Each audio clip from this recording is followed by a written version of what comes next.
culto hoje é de unidade, certo? Mas a maior expressão de unidade que eu vejo na Bíblia é a mesa que está posta à nossa frente, a ceia do Senhor. E a ceia do Senhor é um memorial a Ele. É algo eterno que nós devemos participar. Primeiro porque é um ensaio daquilo que nós vamos receber na eternidade, onde o próprio Senhor Jesus irá nos servir. Você vai poder estar comigo nessa ceia? Quantos vão querer estar comigo nessa ceia? Tem gente que não quer, está com frio para erguer o braço. Mas fique tranquilo. Nós temos ministrados que Jesus está voltando. E Ele pode voltar a qualquer momento. Tudo indica que a mesa está preparada. E nós vamos receber, nós vamos poder participar dessa bênção. Amém? Se você trouxe Bíblia, 1 Coríntios capítulo 11.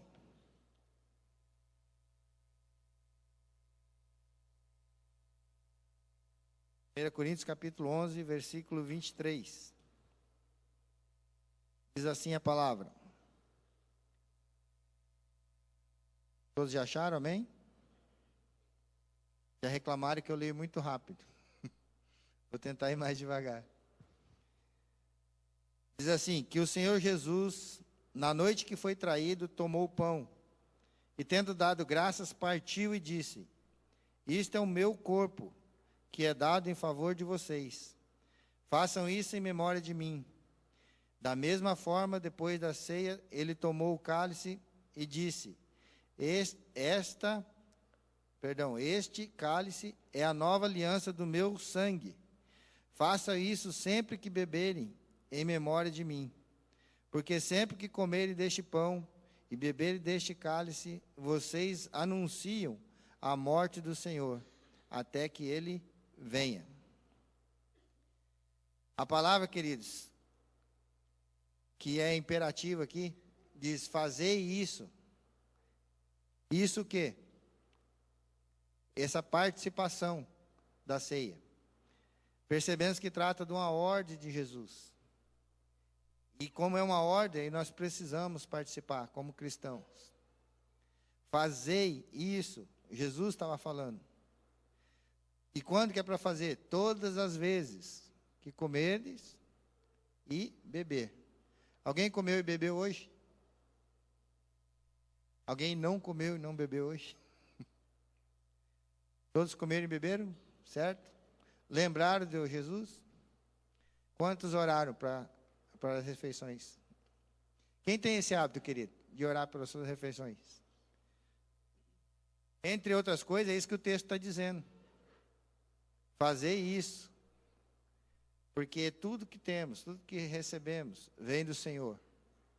E aqui mais ainda, Jesus estava fazendo uma aliança. Então, o que é a Santa Ceia do Senhor? Algumas coisas a Santa Ceia do Senhor é. E aqui nesse texto está dizendo que é uma instituição. Cristo instituiu. Jesus instituiu esse memorial. Ele instituiu a ceia. Para a gente sempre fazer. Todas as vezes. Todas as vezes mostra que deve ser uma prática. Todas as vezes está falando para a gente estar sempre lembrando do que recebemos. Há pessoas que precisam estar lembrando todos os dias, que é o meu caso, que nós precisamos levar uma vida santa, uma vida cristã, uma vida reta diante do Senhor. E todas as manhãs você precisa decidir, eu vou continuar seguindo esse Cristo. Porque nós temos algo que se chama livre-arbítrio e que a gente pode desistir a qualquer momento dessa caminhada. Assim também como a gente pode, a qualquer momento, decidir entrar nessa caminhada. Decidir por Cristo. Então, a Santa Ceia é uma instituição fundada pelo Senhor. É o que o texto está falando. Naquela noite. Nós vamos ver outras coisas. Quem que pode participar da ceia? Mais para frente. A Santa Ceia também é um memorial. A Bíblia estava dizendo ali, faça isso em memória de mim. No verso 26. Façam isso em memória de mim. Tá falando de trazer à memória tudo aquilo que Jesus fez por mim e por você. Quantos já foram abençoados de alguma forma por esse sacrifício na cruz que Jesus fez? Se eu deixar alguém testemunhar aqui, nós podemos passar a noite testemunhando.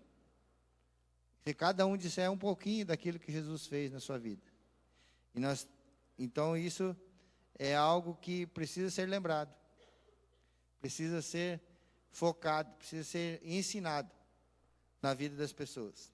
Então, é um memorial. E o que nós devemos lembrar dessa ceia? O que Jesus conquistou na cruz? Nós cantamos algumas coisas de que ele fez na cruz. Mas ele morreu na cruz. E essa cruz não era para ele. Essa cruz era para mim e para você. Em outra passagem bíblica, ele fala assim: se você quer me seguir, pegue a sua cruz e siga-me. Por que será que diz para pegar a sua cruz? Porque a cruz que Jesus estava carregando, queridos, não era dele. Era a sua. Era a minha. E cruz está significando o quê? A gente renunciar. Nós renunciarmos tudo aquilo que nos impede de chegar ao Senhor. Então esse é o memorial. Isso foi conquistado na cruz. Então quando celebramos a ceia, estamos anunciando a morte do Senhor Jesus. Então quando ele fala, em memória de mim, coma e beba em memória de mim. Esse é meu corpo e meu sangue. Algumas religiões defendem que isso é literal, que era o corpo e o sangue de Jesus. Os religiosos na época fugiram desse chamado. Comer o sangue, o corpo, isso é canibalismo. Estou fora desse negócio. É algo muito louco que Jesus estava fazendo, estava convidando. E se a gente pensar, desde que Jesus morreu até hoje, se é para fazer sempre, ia ter que ter muito Jesus, né? Para o povo comer literalmente, beber o sangue. Você sabe quantos litros de sangue tem no corpo humano, mais ou menos? Depende muito do tamanho, né? Mais de 6 a 7 litros de sangue. Ou uma forma mais fácil de calcular, você pega teu peso e tira 7%. Essa vai ser a quantidade de sangue aproximada que você tem no seu corpo. Então, pensando que Jesus era um pouquinho menor do que eu, mais leve provavelmente, ele deveria ter entre 5 e 6 litros de sangue. Não daria para comemorar a ceia hoje. Ia faltar sangue, fazer muito tempo. Então não é algo literal, é algo que é figurativo. E nós precisamos encarar isso como um memorial ao Senhor. A Santa Ceia também é um ritual de aliança. E a aliança sempre é feita com duas pessoas. A aliança fala de unidade. A aliança fala de comunhão. A aliança fala de algo que deve ser eterno. A aliança é os dois juntos e misturado. Então essa é a maior expressão desse ritual. Essa aliança com o próprio Cristo. Cada vez que participamos do pão e do vinho, nós temos alguns exemplos na Bíblia. Mas lá em Gênesis, fala que Abraão foi visitar. Aliás, nem fala que Abraão foi visitar, foi visitado por Melquisedeque. Melquisedeque, a Bíblia diz que era o rei de Jerusalém. E aí, depois de uma batalha, em que Abraão foi defender seu sobrinho, ele pegando os despojos, ofereceu 10%. É a primeira vez que fala de dízimo na Bíblia. Antes da lei, inclusive. Ele ofereceu 10% para o rei de Jerusalém. E aí o rei de Sodoma, que estava ali junto, porque ele lutou ao lado do rei de Sodoma e Gomorra, juntaram 5 reis contra 4. A briga está lá escrita em Gênesis 14. Mas depois que ele pegou os despojos, ele ofereceu 10% para o rei de Jerusalém. Mas Melquisedeque levou vinho e pão. Porque o vinho e pão representa a carne e o sangue. E representava essa aliança. Aliança de sangue entre os dois. E o rei de Sodoma queria que ficar com as pessoas que foram guerrear. Que era tudo da casa de Abraão. E Abraão ficou meio bravo com ele. Falou, não quero nem uma linha do cadastro de ninguém. Para vocês não saírem por aí falando que foi Sodoma, foi o rei de Sodoma que enriqueceu Abraão. Não quis saber de nada. Olha só, queridos, a importância de uma oferta. A proposta do rei falou assim, fica com todos os despojos, todas as riquezas da batalha e me entrega as pessoas. Uma oferta pode caracterizar uma aliança. A gente oferta para aquele que a gente adora. Para aquele que a gente quer bem. Para aquele que a gente quer servir, não é isso? Então ele falou que não queria nada com esse rei. Então essa aliança é do mais elevado e sagrado nível entre os judeus, sobre sangue e a carne. Então quando ele falou isso, para eles estavam bem claro. Nós, quando fazemos aliança, vamos lá, compramos um anel de ouro e dizemos que é uma aliança. Fazemos um compromisso. Ninguém troca sangue, ninguém faz nada mais violento, pelo menos no cerimonial, né? Geralmente, aliança de casamento, o sangue acontece depois. Mas na hora a gente troca anéis, que se transforma e simboliza a aliança.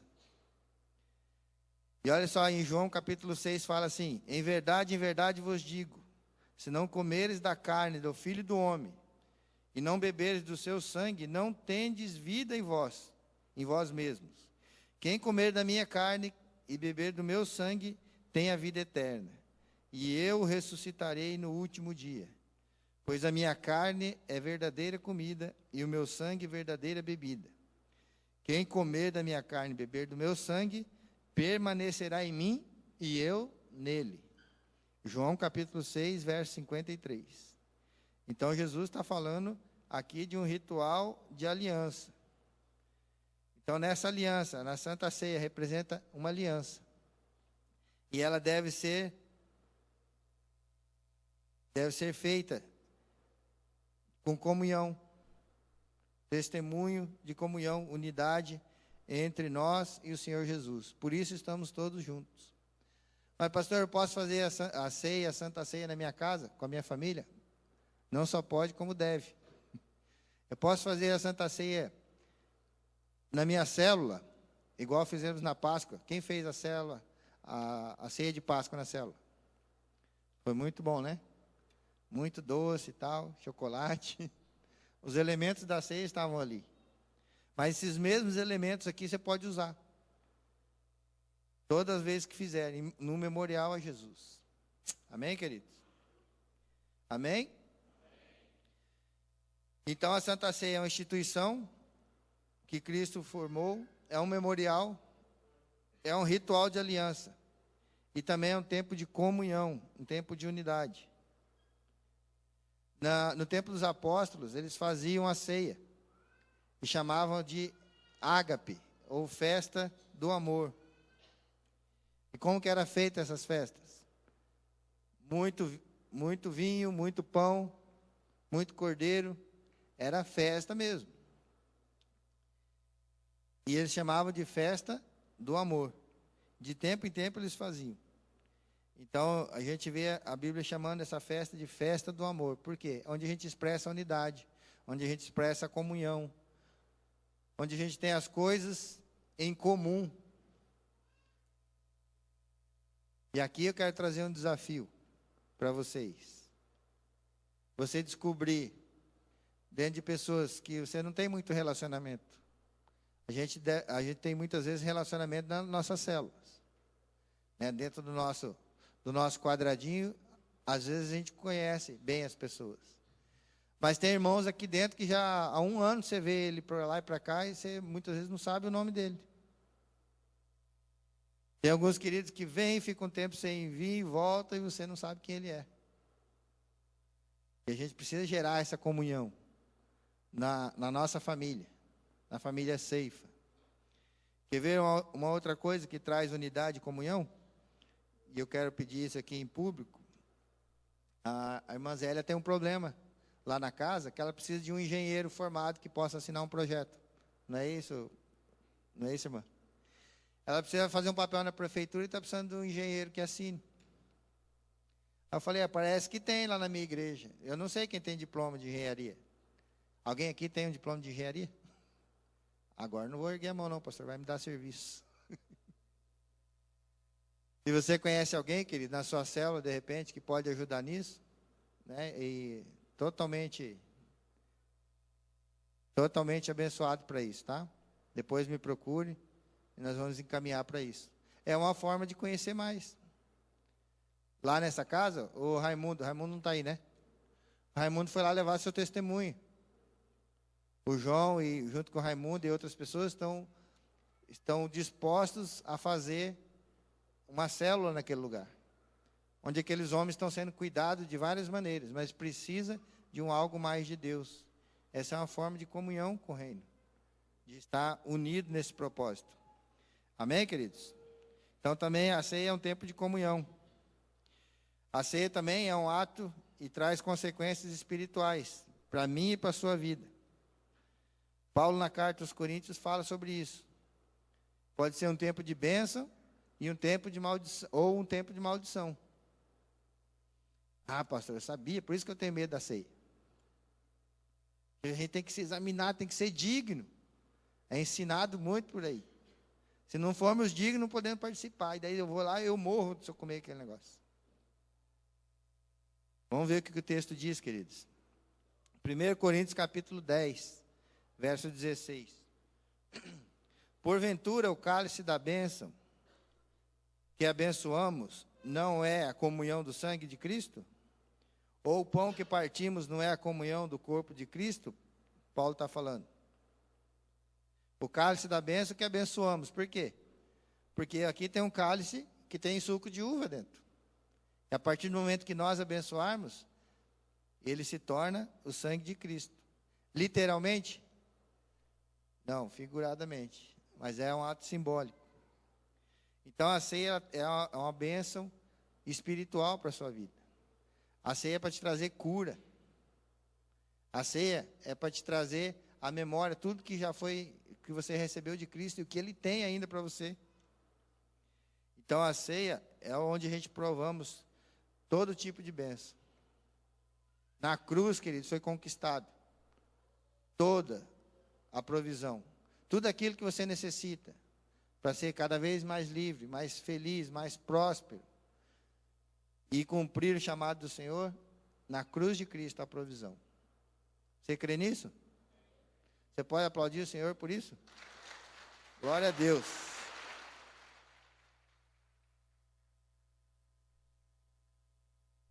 Quando ceiamos, estamos pela fé acionando um poderoso princípio, que temos comunhão com o sangue e o corpo de Cristo. O que significa isso?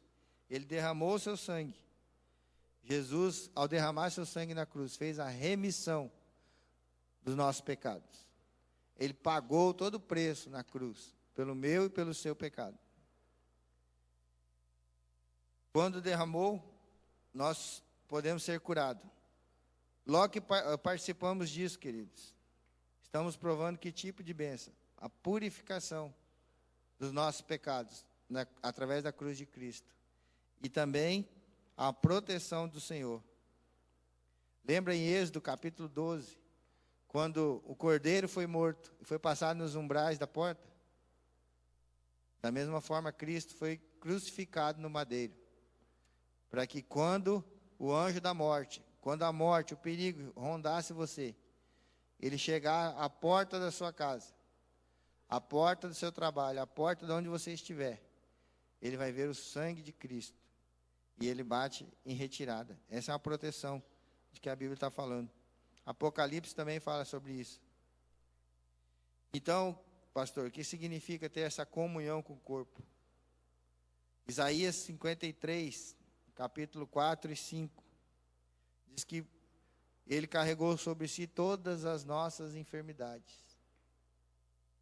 Ele, pelas suas feridas, nós tivemos e temos o poder de ser curados.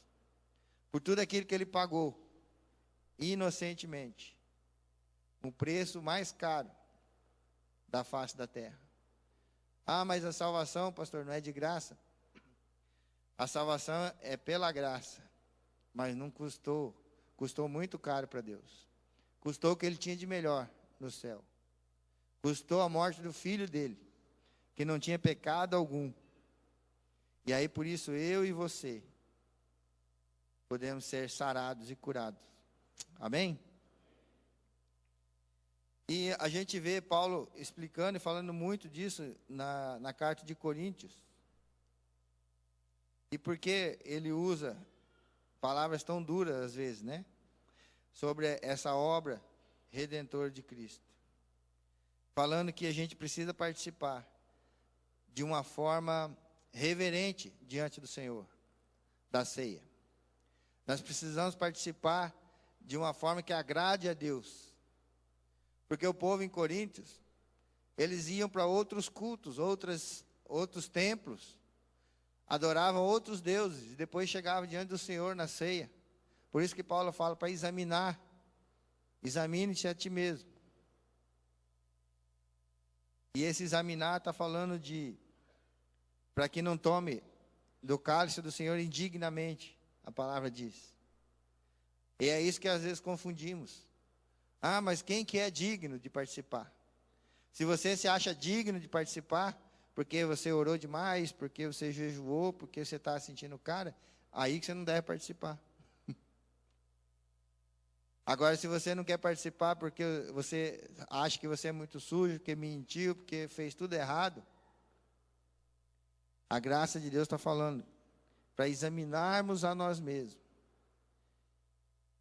e participar com dignidade, participar com reverência, de uma forma não desrespeitosa.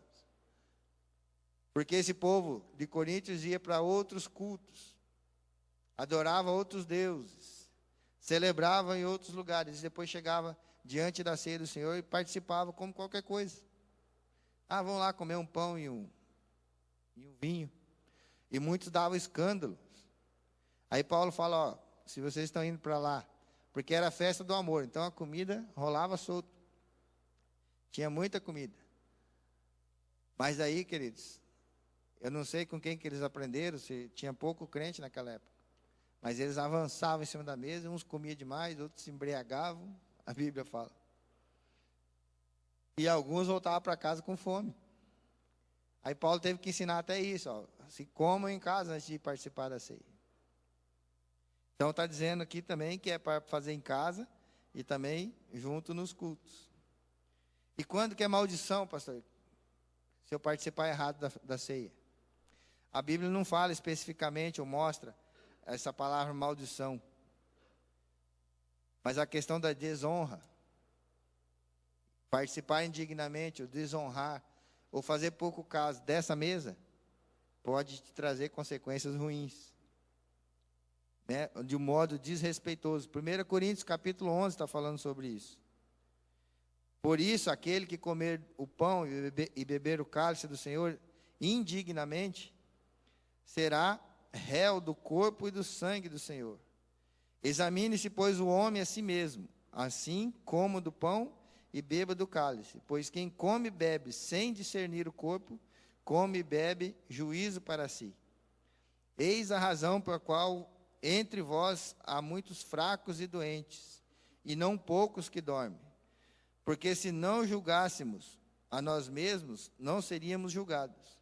Mas quando julgamos, somos disciplinados pelo Senhor, para não sermos condenados com o mundo. Então, o negócio aqui é muito grave. E deixar de participar da mesa do Senhor também é uma questão de desonra. Não vou participar porque hoje eu não orei. De uma forma religiosa.